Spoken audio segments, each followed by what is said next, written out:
It's just a shame. Nearly 200 residents weren't ashamed to pack into Andersons Bookshop in downtown Naperville on Monday night. They filled all the bookstore aisles and even went back towards the cash register while they passed out freedom pins and rallied for free speech.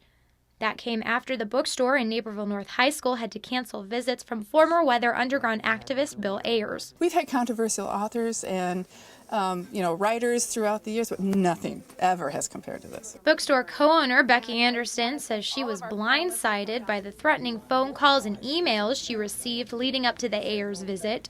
A lot of screaming on the phone, a lot of swearing, a lot of threats to even our physical space, asking about whether we had enough insurance. Back in his time as an activist, Ayers was part of a group that the FBI had labeled as domestic terrorists.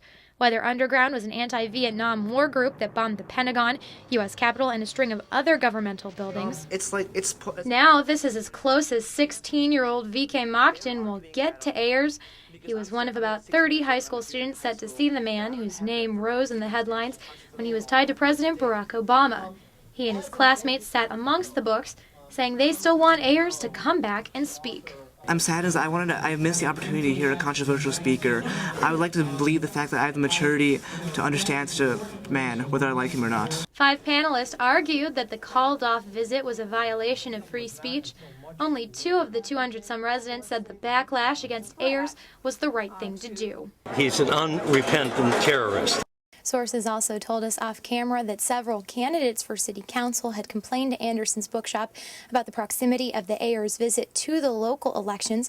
While school board officials aren't commenting any further on the matter and are saying it's time to move on, Becky Anderson is thinking about inviting Ayers back. Whether we would have it here or we would move it to another offsite, we are really thinking about that. Give him an opportunity to speak here.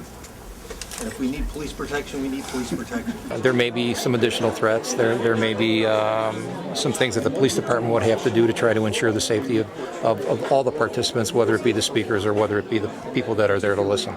And that's the job. I'm Lindsey Theis for Naperville Community Television, Channel 17.